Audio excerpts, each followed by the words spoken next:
This is Ethan, and I'm here with Dave, and together we are Dave and Ethan's 2000-inch Weird Al podcast, episode 47-inch. On this week's episode, we interview Jason Altschul, the super fan that Al surprised by redesigning his room on VH1. It's Dave and Ethan's 2000-inch Weird Al podcast. It's a podcast about Weird Al. It's Dave and Ethan's 2000-inch Weird Al podcast. Seriously, the whole podcast is about Weird Al. Dave and Ethan's 2000-inch Weird Al podcast. You don't have to listen, but we're glad you are. Dave and Ethan's 2000-inch Weird Al podcast. Ethan, I am so head over heels for your mother. Excuse me? You know, Craig's band. We talked to him last week about his punk Weird Al covers. Ah, yes, of course. I really do enjoy those songs. And speaking of which, you'll never guess what showed up in the mail last week. Your mother's Weird album on vinyl? How did you know? Well, you told me. We do talk off the air, you know. We do? Yes, you text me every day and tell me what you ate for lunch and breakfast and dinner. Okay. Your midnight snack. Okay. If that's true, what did I eat yesterday? Vegan Mexican food for every single meal, every day for the last 9 months. This week's episode brought to you in part by the vegan Mexican restaurant Burrito in Troy, New York, home of the 2-pound double wrapped in a quesadilla Burrito. Come on down to Burrito and Burrito, your Burrito. Find them at burritosquared.com and at Burrito Squared on Instagram. And remember, not every burrito is a burrito, but every burrito can be burritoed. Ah, they're so good. So let's talk about what's happening this week in Al News. Yeah, so as you know, Al's Twitter account has been a hotbed for entertainment news headlines. The other week, it was him saying that he wasn't going to be writing My Corona. This week, he was goofing on Madonna, and it made all the headlines. Yeah, Al retweeted Madonna's video where she was changing the words to Vogue, and, well, Al really said it best. He said, "See, not so easy, is it?" So good. That thing was so hard to watch. I got about 5 seconds into it, and I'm like, yeah, I've seen it. So the most important Al news this week was that our friend Jonah Ray has started a brand new podcast called Social Distancing with Jonah Ray, where he interviews his friends from a safe distance. And this week, Jonah interviewed none other than Weird Al himself. And not only that, he also premiered his version of Yoda, and he even mentioned a certain podcast that he's been a guest on. That's right. He mentioned our podcast and our amazing live UHF screening event in Schenectady, New York. That is so cool. Thank you so much, Jonah, for the shout out. And after he mentioned our podcast, he gave Weird Al a phone call, and it was really cool because he was talking to Weird Al, and Al was driving in his car or something like that. It was really interesting. Yeah. There's a lot of fun tidbits in there. I mean, it's a regular conversation with Al. It's really worth listening to. You know, they just have a good conversation. One thing that stood out to me is how Al has this Simpsons robe that he's had for 10 years, and he wears it all the time. If he got rid of that robe, Dave, would that be germane for the Weird Al collection? Weird Al's personal Simpsons robe. I think so. I think that would have to be in there. Another fun thing that they talked about in the interview is just, you know, how they react to like fans coming up to them and stuff. And Jonah, and we saw this, you know, how he's like, I overreact when fans come up to me. I just keep talking to them, and they're eventually like, all right, nice to see you. You know, I gotta go. You know, and Al's like, he's always, you would see Al is always so genuinely nice with his fans. And he even says, you know, he realizes that sometimes, you know, especially at these VIP meet and greets, that, you know, these fans, they get to interact with him for 10 seconds or so, you know, and that is, you know, how they base his opinion on him. So of course he's going to be nice to them because he wants them to go away feeling like, you know, he was nice to them. Right, of course. And, you know, Al is just a really nice guy when it comes down to it. Right. They touch on that too in the interview. So yeah, it's definitely worth checking out. It's called Social Distancing with Jonah Ray. You can find it on almost all the major podcast apps. Yeah, and if you want to visit it directly, head over to anchor.fm/ Jonah Ray. Definitely worth checking out. All right, let's get into this week's interview. We are so excited to welcome to the program. He is the Weird Al superfan who won a surprise of the lifetime. He had a room decorated by Weird Al on VH1's Rock the House. Please welcome to the program, Jason Altschul. Hey guys, nice to be here. Thanks for calling in. Oh my God, what an amazing thing. Yeah, it was an amazing thing. It was it's about 17 and a half years ago. Wow. Now, Ethan, I think you undersold him. He's not just a lucky fan who got Weird Al to decorate his house. He is, according to VH1, Weird Al's #1 fan. That's true. That's true. So let me just clarify one thing. I am his #1 fan, but I was his #1 fan in 2002. So, I didn't go get his, star on the Walk of Fame or get anything tattooed or anything. So, we're all #1 fans here. Yeah, but only one of us had our house decorated by Weird Al. That's true. That's true. To someone like Dave and I'm sure you see us, this is the first thing out of your mouth. Hey, Weird Al decorated my house. When you meet someone new who's not necessarily a Weird Al fan, how many minutes before you drop the bomb? Yeah. So at my job, I have the article on my bulletin board in my office so that I can point to it, because people generally don't believe me much anyway. So I have to point to something to say it's true, but generally never. And then once they see it and they realize it, it's like, oh my God, it's like, laying claim to fame. Just yeah. #1 fan. I know the #1 fan of Weird Al, and people, I don't know if they like me or they like the fact that I just am the #1 fan. I'm not sure, but it's so amazing. And when you explain it to people, I mean, Rock the House is not necessarily like a household name kind of show. Yeah, it went off the air, obviously. So in order to explain the story, I always have to, tell people that this is back in the day when reality TV shows were a big deal. There was or bigger deal anyway. There was a similar show on Discovery Channel. I can't remember the name of it, but where they would redo rooms. I mean, that was just a big thing to do. So they put on, VH1 put this show on, Rock the House, and they were looking for the #1 fans of various artists, but they didn't present it that way. They were just I don't know if you guys were around back then. I mean, Dave, you probably had seen this at one point, but it was back in the days of just the website. So you go on the website and they say they're looking for the #1 fan, or people devoted to be #1 fan, and then you had to fill out a questionnaire as to why you were the #1 fan, and why you had to submit a video as kind of saying why you were. So you asked me what people normally ask, and it's always like, wait, how did you become the #1 fan? And I always just say, well, because I am. But not only am I familiar with watching this program, but I also applied to the program, and you beat me out. So at least in 2002, the VH1, the powers that be at VH1, thought that you were a bigger Weird Al fan than I was. So I'm impressed. Well, you really must be. That's an honor. That's an honor. I appreciate that. I don't usually, to most people, I will say, yeah, I am, but you guys are certainly big fans, and it's not a competition by any means. And it's funny, Dave.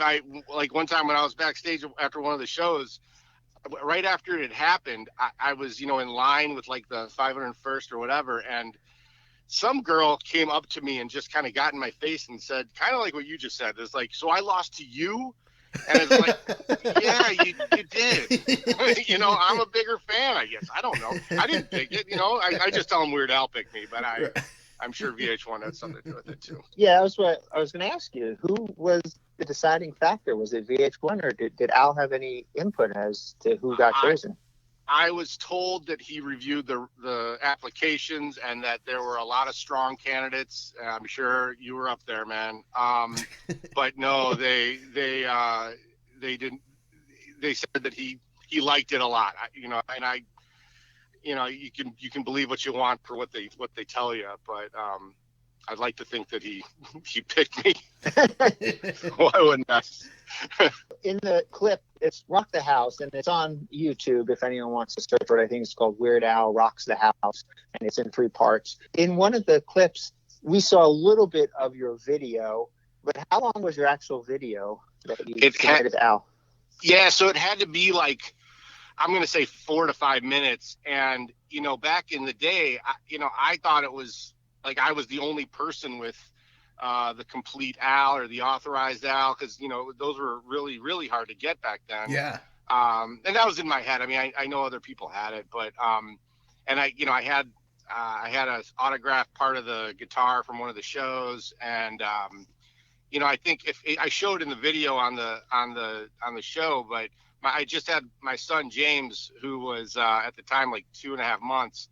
And I dressed him up like Weird Al. So on the video, I pick him up, and he's dressed up like the Al was back in the day. And then also, I had said that there's that big Read campaign where all the different celebrities would, it's like for libraries where they would say Read and have their picture on it. And so there's a Weird Al one, and I put that in my son's room. So I don't know.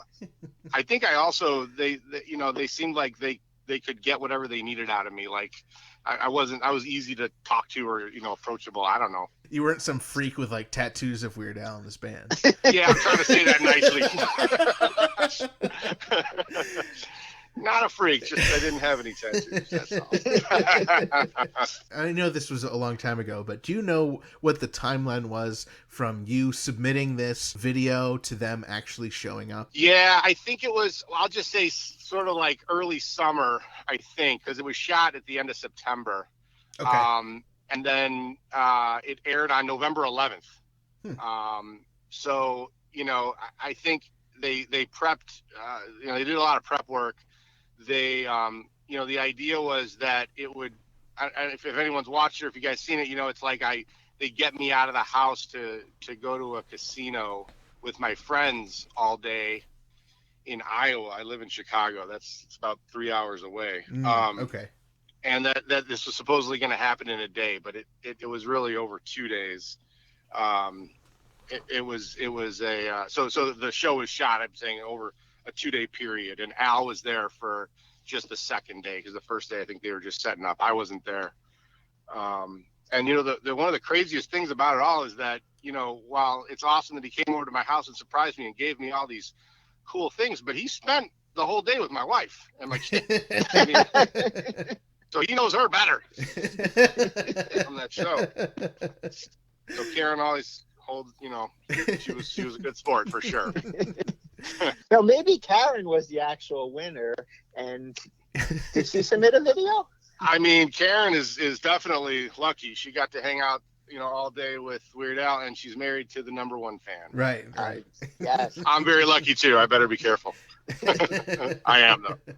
So did they get in touch with your wife and just say like, hey? Yeah. And she kept it quiet. She didn't spill the beans at all. Yeah, I mean, it was correct, and I think they would blow up the house if she said anything, but basically it's a hard secret to keep. So I kind of had an idea something was probably going on, just because like my friends and I don't go to the casino in the middle of the week for 2 days, believe it or not. And I mean, we do that on the weekend maybe, but right.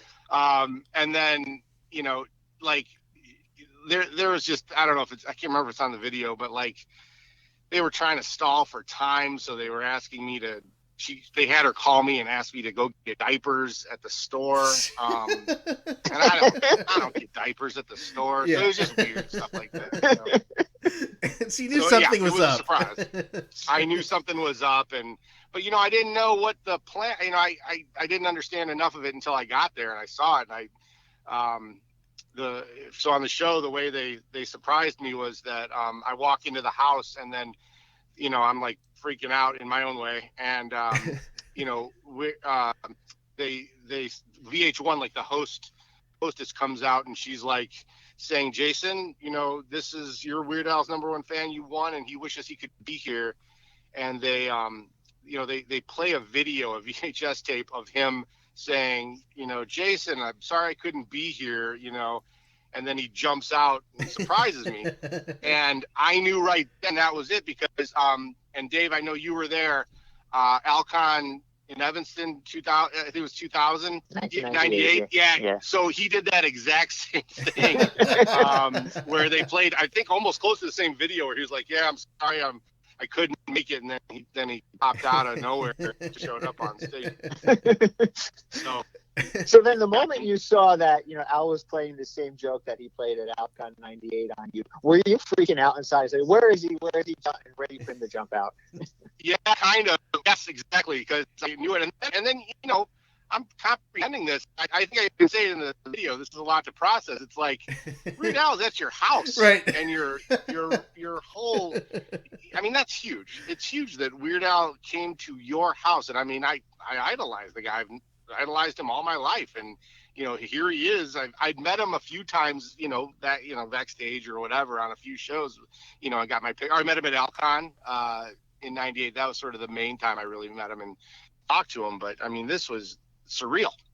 And I got all that cool stuff. Right. Wow. I he autographed an accordion for me. We definitely want to get to where some of that stuff is now, but I want to hear more about the show itself. So you're gone for 2 days. Al comes in the second day. Was your wife involved with any of the planning, or was the design strictly Al and VH1 and the designers? Yeah, no, she signed a lot of papers. And VH1 and it's really MTV. MTV right. owned VH1. Yeah. But anyway, it was like you can sleep in your own house for 2 days, but we're going to be in charge. And no, she didn't plan any of it. They asked her obviously to cooperate with a lot of things, and obviously she did. It wasn't a hard thing for her to do. The tricky thing was, though, we just had this newborn son, and he so she was kind of with him obviously while a lot of this was going on, and they make it seem like it's easy to do what they did, but it's a lot of noise, and it's like 30 people going in and out of the house constantly doing all that stuff. Wow. Yeah, it was a TV set, it was basically like you were in a studio. They turned my house into a studio. Wow, that's amazing. So you come home, you see the thing, Al's there. What happens next? Well, you mean like on the show itself, when he jumps out? I mean, that's all pretty genuine when they show my reaction and all that kind of stuff. But they were in the middle of recording this show while it's happening, so I'm kind of like all over the place in my brain, like, what's happening? Is everyone safe? What happened to my house? Weird Al Yankovic is here. Where did he come from? All that stuff. And then they say, okay, that's a wrap. And then like the lights go off, and I'm like, wait a minute. What's really happening here? And they were so happy because they did it. They did such a great job. I've heard Weird Al had sent me a note afterwards saying that it was supposedly the best episode of that show when it was on, of that series while it was on. Wow. And but yeah, it just blew my mind. He left after like 15, 20 minutes. I mean, he talked to me a little bit and everything. Mm-hmm. But to be totally straight with you, man, I don't remember all of it. I mean, I was pretty like dazed, out of my mind. And my friends, Halden and Dom, they had taken me to the casino and back, and I mean, they're just standing there. They knew about it all along, It's crazy. So crazy. Al leaves, they just clean up and leave, and then you're just like standing there, just like, what? Yeah. I mean, they made a mess. So, and they kind of cleaned it up, but it was a lot of like, what just happened? Like a truck literally just went through your brain in your house. So, I mean, and then you're checking everything out, just looking at all this stuff. Did I really just get an accordion from Weird Al? I got a plasma TV. That was, back then, I'm not kidding. I think that TV was like $8,000 back in 2002. Wow. $5,000 or $6,000. Now, they're a few $100 even. But, so it was really exciting to get a, rectangle TV that was,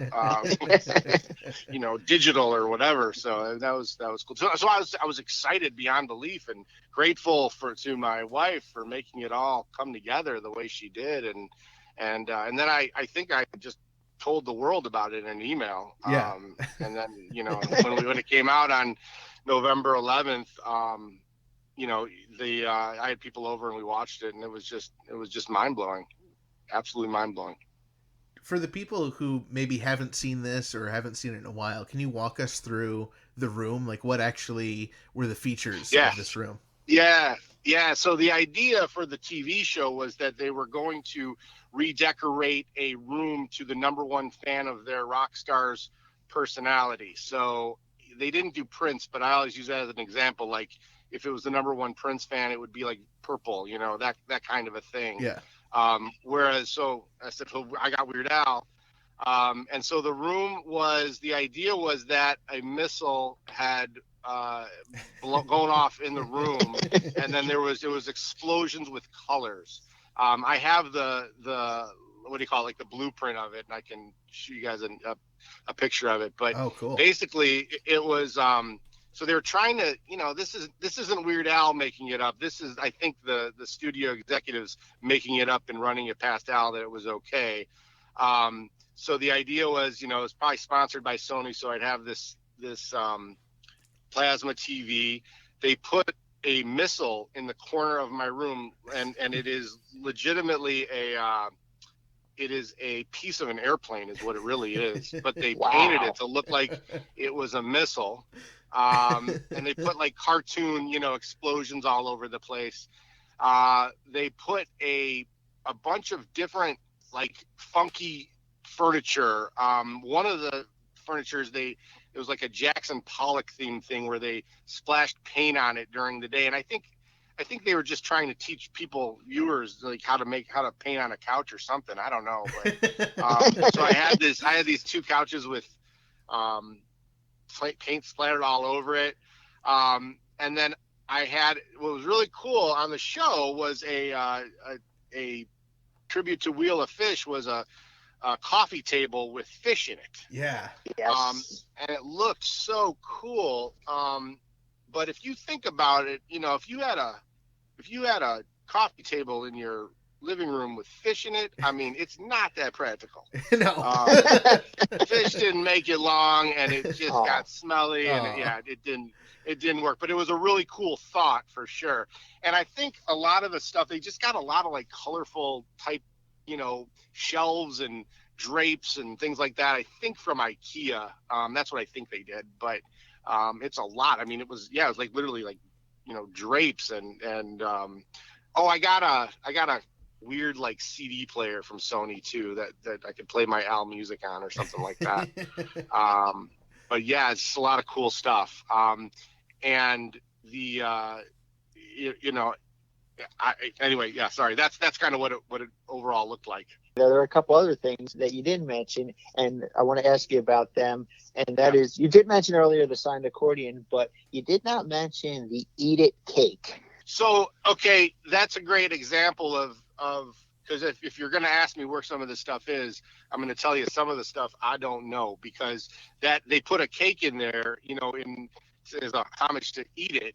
But it wasn't that special. It was like a cake on a pretty cool like platter, glass platter. So I think we still have the platter, but it wasn't like the accordion or anything like that. You know, it wasn't as Weird Al-esque, I guess. He also autographed my wall. So long story short, I guess we did have to move from that house. I don't live in that house anymore. Oh no. Yeah. But one of the things, just before people start hating me, I did get Weird Al's permission before I do. I have it in writing that he said it was totally fine if I moved. And I had this great, you know, plan in my head that I was going to sell it for millions of dollars, because it was the Weird Al house. But right. No, that didn't work out. In fact, the person that bought it, she was like a single mom. She had never heard of Weird Al. And when we were at the closing, I said, hey, look, if you don't really care, I'll give you $100 if you'll, you know, saw the wood out of the wall. And she said, okay. And then like 6 months later, she redid the room back to the way it was, I think. But she said, "Okay, I have the piece of your wood. Will you give me my $100?" And I was like, "Oh, did I say that? Yeah. No, I'll do that." So I did. I have, it's one of my prized possessions now, is I have that piece of wood in my house, along with a picture of my new house that Weird Al autographed and said, "I have not been here ... yet." So when you sold the house, did you leave? I mean, it sounds like you left the signed wall. Did you leave the missile sticking through the ceiling? No. I took the missile, man. If Weird Al gives you a missile, you take it. So no, I have the missile. It's in my basement. It's kind of in storage. I don't know what to do with it. And I don't really want to sell it, but at the same time, I don't know. I don't think I should be selling missiles. I'm sure Dave would be happy to take it off your hands if you. I thought about Dave. I mean, I would like We'll the see. missile, but I don't know what the hell I'd do with it. I know. It's huge. It's part of an airplane. So I don't know if your collector's room is big enough, Dave. But I'll take some pictures if I need to get $100 back somehow. Right. Oh, it's amazing. So the fish died, you said. Did you preserve any of the fish for the collection? I did not. Oh. I did not. I know. No, I suck. I did not keep any of the fish. All right, so just I'm going to go through this list of names that Al named the fish. And I think he said that there were 20 fish in there, and I don't have 20 names here, so I need to know what some of these other fish you named them. So we have Bobby and Jimmy, Debbie, Cisco, Coolio, Stinky, Right. and Mr. Belvedere. There was definitely a Karen, a James, Emma, Halden, Dom. They were all the ones that helped on the show. And then there was definitely a Dave and Ethan. Oh, good. Dave and Okay. Ethan fish. Yeah. I'm sure I did. I'm sure. Trust me. Can you verify that, or is that we just have to take your word for it? Yeah, just believe me. Okay. Trust me. So the accordion, I'm assuming you kept. I want a full inventory of everything in the room. Yeah, no, gosh, there's a lot of things. I mean, it's even like, they have like the plastic explosions, like artwork. That I can take pictures of all this and shoot it to you guys. Please do. But they and honestly, I don't remember every single thing. They gave us like some carpets that was like rainbowish. They put these, I can't even describe it on your show here, but like they put like these colorful bowls on a board and turned it into a door. Oh, yeah. They did, and they gave me a stand for the TV, which is really cool. They gave me a display case, which is where the Eat It cake was in. And that was really cool. I mean, I hung on to that because it's like, a display case. That's kind of nice. Yeah. Definitely. And I still have the TV, but I literally about a year ago just stopped using it. I still have it, but I needed a bigger one or something like that. I don't know. Well, 17 years is a long time to have a Yeah. TV. It worked though. Yeah. What about the curtains? The curtains. Need to know about the curtains. The curtains I hung on to. I have them. I don't know that I will ever put them up again. Because if you look at it, it's like a Hawaiian-esque. I can't remember if it's a girl in a Hawaiian shirt or something like that. It's like hula girls. Not and really. Flowers. Yeah. You got to understand. I mean, if it was just if I lived in my house by myself now, I mean, it would be a lot different. But my wife was really cool about letting me do this at all. So yeah, we don't have the hula girl curtains or anything like that. You know how baseball card companies, they'll get like a jersey and they'll cut it up and they'll put it into cards? I feel like you could do that with the curtains. You could have a trading card set. I wish I had thought of something like that back then, because like for at least a few months, I mean, it was because VH1 played it over and over again. That's just sort of how they did it. I was at a place where, I mean, it was really going to my head.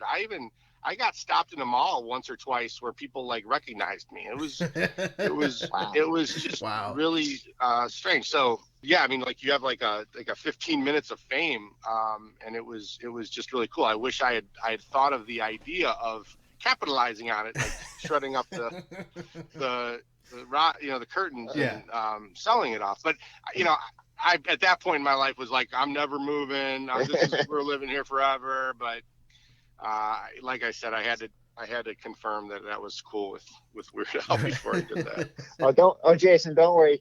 VH1 continues to play things over and over again. I was also interviewed for VH1 for my tattoos, and still every once in a while I get somebody, I saw you on TV last night. So Yeah. this fame does not go away. This is going to last forever.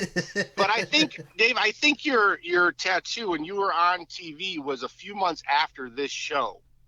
Oh. Wasn't it in early 2003 or late? Yeah, it was. 2002? Yeah, I think it was 2003. Right. So I would like to think that this show was played over and over again, and people liked it. And VH1 said we need more Weird Al, so they got you, and they got you out to LA. You were in LA walking around, and you said, "Where's that star?" And you went from there. That's how I'd like to think. Well, then I owe you a really big thank you. You are welcome.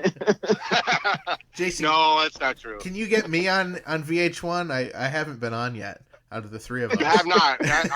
I'll see. I'll go check my my book from 17 years ago. All right. Here we'll go check our contacts.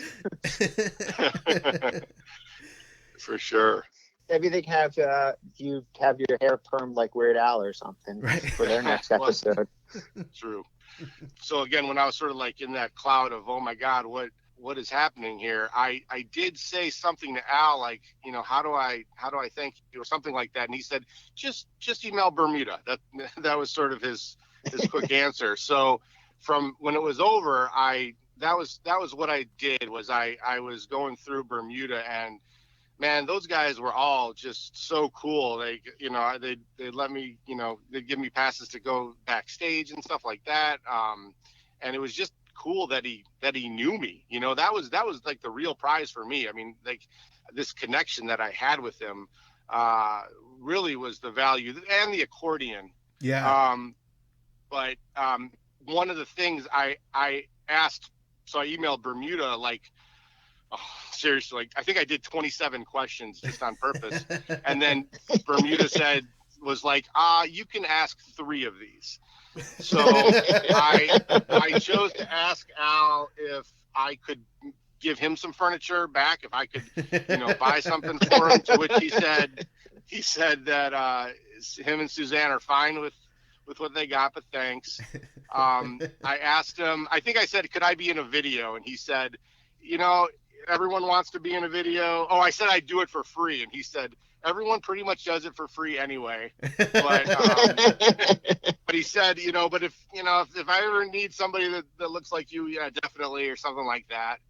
And then, but then I asked him, can I keep, if I can move, and, is it okay if I, what if I don't have all the stuff? And he said something to the effect of like, no, man, that's your stuff. You won. It was really cool being at your house. But, if you don't want that plasma TV, I can probably find somebody that wants it.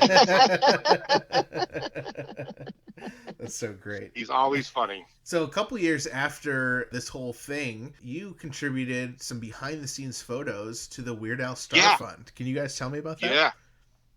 Yeah. So that was Dave. You put that together, right? Like for just I remember you guys were talking about it, I think, in one of the last few episodes, but you put together an calendar. I think it was 2000. I can't remember if the calendar was for 2004. I bet it was 2005. 2005. So good thing I didn't bet. But I trust you if that's what you say. But I submitted a few pictures. The photographer from that show gave my wife a CD with like all these professional photos. So that was pretty cool too. We got, and I gave that to Dave, or, I didn't know you at the time, Dave, but, and it was, I think we were maybe March. I don't know, but that was pretty cool too. I'd like to think you sold zillions of copies of that.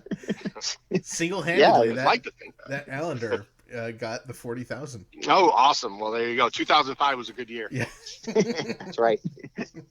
Are there any things that we didn't touch on that we would be remiss not to cover? That is a fair question. I think the main thing is that if you watch the show, as cool as Weird Al is for sure, you know, the whole concept of being on a reality show is kind of weird in itself, because I don't know that I don't want to like say bad things necessarily, but it's not exactly all what it seems. And an example would be in the video, they follow me to the casino or whatever, and you know they kind of made it seem like I was a high roller.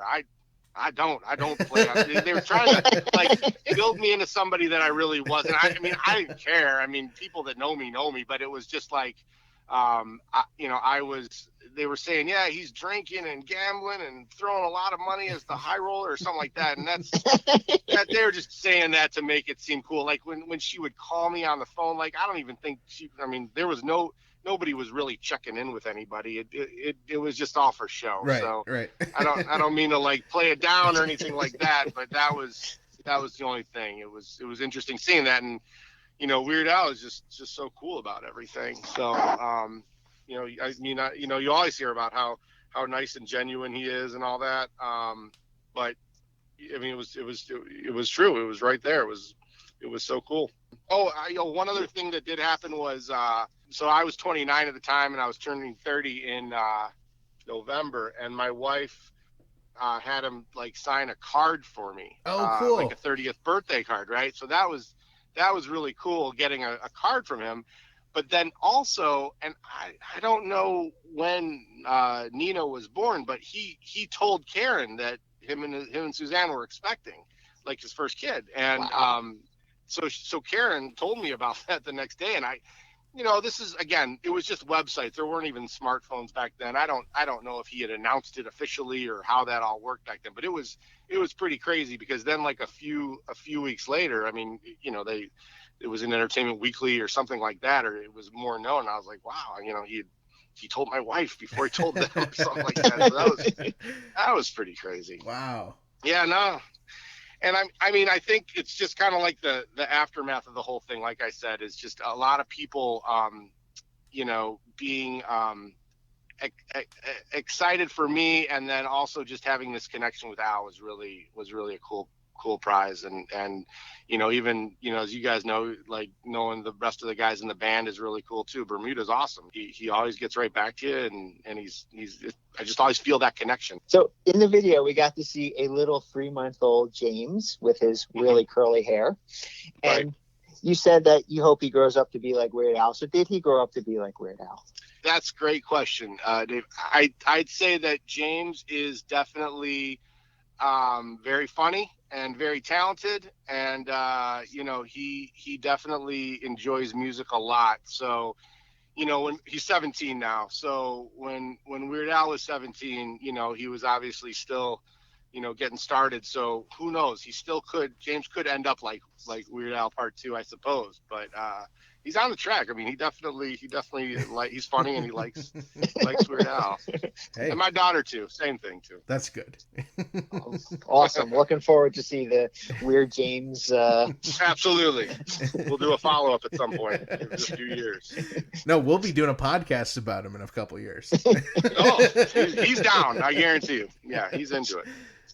Dave and Ethan's 2008 James podcast. Oh, he'd love it. I'm sure he'd love it. So at the end of the episode, I know you said Al only stuck around for about 15 minutes after they stopped filming or so, but you did offer Al something to drink. Did he drink anything? He did not. He did not. I said, thanks for coming over. Do you want anything to drink? And no, he did not. And I know you would ask me what he drank if he did take a drink. And what color? I'm sure it would be, what color would it be? I'm sure it was going to be orange. But, okay. No, I don't know. It's a great question, Dave. He didn't take anything, no. I was going to ask if you kept the cup that he drank out of and put it in the box. I wouldn't have done the dishes forever. Yeah, no. Yeah, I don't know how. I'm sure he ate, but I don't remember what he ate for sure. Ask my wife. Yeah. And the question everyone wants to know, Jason, are you still a Weird Al fan? I am definitely still a Weird Al fan. I believe I force it on my children. I have a daughter now, Emma, as well. I force it on them. I take them to all the concerts, a lot of family photos with Al, after the show, VIP stuff. And I'm a number one fan, but I'm careful with treading on that because I don't want to get on your guys' bad side or anyone listening. It's not a fight. Well, if anything ever happens to Dave, I know who to turn to. Absolutely, call me. We'll do a podcast together. We'll do Jason and Ethan's 2001 inch. No, it'd be Ethan and Jason. I'm sorry. Oh, my bad. Sure. All right, you're out. Your thing.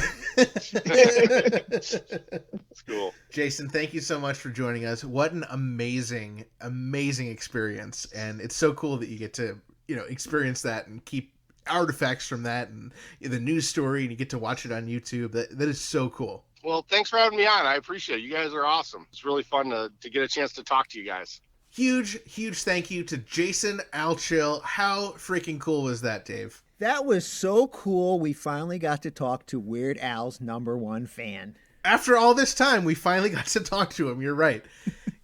So I'm thinking about how he moved and how, he said there's like some mess to clean up. And I'm thinking like, as a super collector, and I'm a super collector, Dave, but you're like an ultra mega super collector. Of course, like I said to him, hey, I bet Dave would want that. Would you actually want the missile? Yeah, it's funny. As he was saying that, I was looking around my Weird Al room thinking, where could I put a missile? Where would it fit nicely? I'd have to get the dimensions on it. But, maybe Jason and I can work out a deal. Yeah, you keep it in your garage or mount it to your ceiling, crashing through. I'm sure shipping on that would not be easy. No, yeah, we'd have to make like arrangements to like have it delivered or something by truck or something. I don't know, because that if you look in the video, we didn't ask Jason, but that missile is huge. Yeah. It like takes up like a corner of the room. Well, plus it's a missile. Like exactly. You can't like UPS that, He said it came off of a airplane. Oh, I mean, man. you know how big airplanes are? Huge. It's like a 747 crashing into my den. It's just huge. All right, so you're undecided on the missile. What about like the bowls they screwed to the door? Like, would you keep the door or the bowls? Oh, that gumball doors? Yeah. I don't know if you could take a door with you. I think that's part of the house. But I mean, I would probably unscrew. Well, you could replace the door, right? Yeah, I guess if it, but there's doors come in all different sizes. So, if it didn't fit in your new house, it would just kind of be sitting in the basement. So I guess I would definitely take, the bowls off of it, Yeah, not necessarily the door itself. Yeah, I don't know about maybe. I don't know. All right, what about, we mentioned how the fish died, and I did shame Jason a little bit. He didn't preserve the fish. Would you have felt tempted to preserve the fish? No, I wouldn't. No? I would have given them a proper burial. In the toilet, or? No, I probably would have taken them outside and given them a proper burial. With accordion playing? With accordion music playing taps, yes. That's awesome. So let me ask you, right? So you're a big Weird Al fan, yes. Right? Would you take the Hawaiian-themed curtains? Oh my God. I would, yeah. I mean, I would hang them in every new room I ever moved into. Even with the hula girls on them? Yeah. I would be tempted to get them made into a Hawaiian shirt just so I could wear them to Weird Al shows. That's a good idea. That is a good idea. That'd be awesome, right? They'd probably be heavy. They're curtains. That's right? well, so. I don't know if it meant to be a curtain. If you see in the episode, they do have to line the back of them because they were so thin. So maybe. All right. So how about that awesome lamp on the wall? Would you take that lamp off the wall? Totally. I would, yeah. It would be hard for me not to keep something that was specifically given to me as a Weird Al prize like that. Yeah, I would agree. I would love that lamp. I would definitely take that lamp. And I could find room for that easily in my Weird Al room. But what about the TV? I mean, the TV is not signed by Weird Al, but it is part of this Weird Al package. And you have to assume a 17-year-old flat screen TV, that thing's got to be like 300 pounds. It's going to be, that was back in the day when TVs were really, really thick. I mean, Jason said it lasted pretty much 16, 17 years. So I think I would definitely move it if it was still in working condition. Yeah, but would you keep it just for its collectible value if it didn't work after all these years? I mean, there's a lot you can do with a TV, frame. You could turn it into a picture frame. You could gut it. You could put on little puppet shows behind it. So you could repurpose it. Yeah, if that's a good idea. Yeah, then you don't have a 300-pound thing in your collection. You can, hollow it out and store VHS tapes in it. So the other big pieces are he had that amazing rug, that couch that Al helped paint, and the armchair. Now, where would you put those when you moved? I feel like it would have to be my living room for the rest of my life.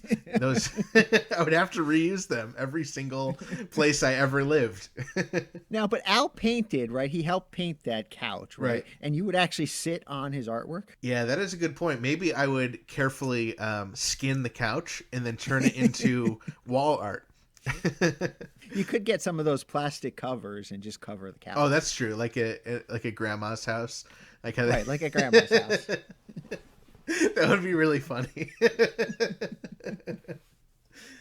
Yeah, I mean, I feel like if I had a couch that was painted by Weird Al, I don't know if I would sit on it.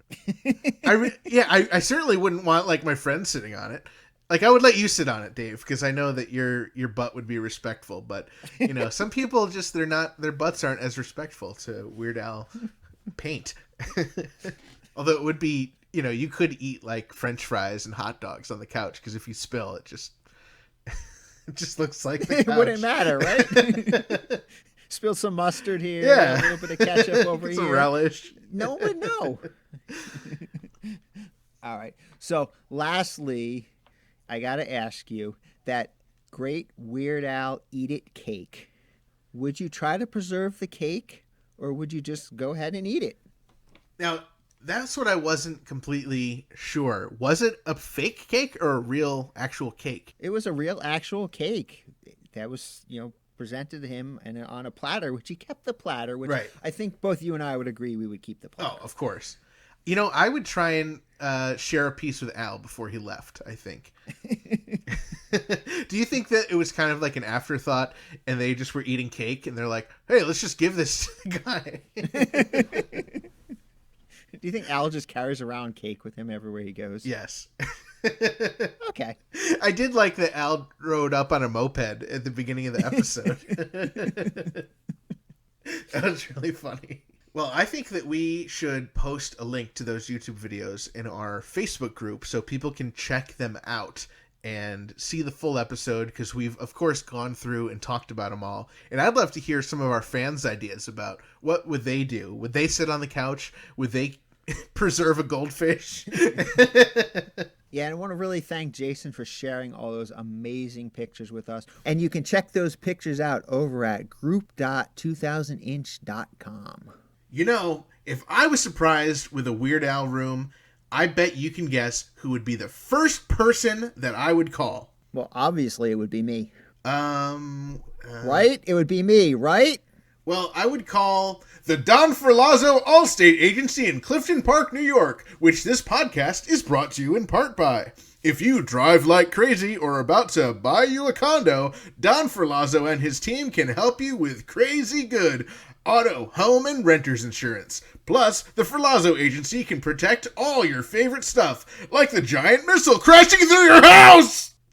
You may think your insurance is good enough for now, but don't wait one more minute. Find the Ferlazzo Allstate on Facebook, Twitter, or Instagram, or call 518-278-3543 for a free quote today. The Ferlazzo Agency. We sell insurance, and that's all. Ethan, I would hope that you would call me second. Yeah, I mean, you'd definitely be in my top 27 people to call. I appreciate that. If I had a giant missile coming out of my ceiling, I wouldn't hesitate to call you, at some point. Dave and I are thrilled to bring you this podcast every week, absolutely free. But, we don't really ask for much in return, so if you wanted to give us some money, that would absolutely help. We have a great system. If you head over to patreon.com/2000inch, you can support us for as little as $1 a month, and believe us, it really makes a difference. And there's another way you can support the podcast as well. You can visit and purchase something from our official Dave and Ethan's 2000-inch Weird Al podcast shop. Head on over to shop.2000inch.com where you can find great items like our logo on a t-shirt. Our listener Mike Minnick recently posted a picture of his t-shirt over in our Facebook group. Speaking of our Facebook group, you can head over to group.2000inch.com to check it out, join in on discussions and fun, and check out all the stuff that we posted for this week's episode, including behind-the-scenes photos and, of course, the YouTube videos of Jason's appearance. We want to thank our listeners, subscribers, and, of course, everyone who follows us on Facebook, Twitter, and Instagram. We're at 2000inch, and, of course, we want to thank our Patreon supporters who support us over at patreon.com/2000inch. You can find us online at 2000inch.com, and make sure you share our posts, you tell your friends about the podcast, and you leave us messages to play on the air by calling 347 Spatula. It is open 27 hours a day. You can subscribe on Apple Podcasts, Google Podcasts, Stitcher, Spotify, and brand new this month, Pandora is now available, or of course, the podcast app or website of your choice. That way you don't miss a single episode or an insightful conversation about what kind of garbage Dave or I would keep in our houses. I know what I can do with that missile. I can hollow it out and I can use it to store my year supply of rice-a-roni, the San Francisco treat. And I won't even look like a jerk.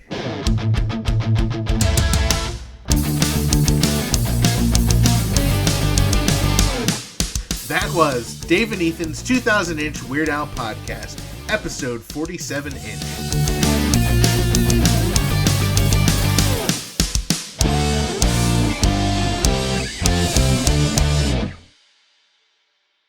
Something to drink or something?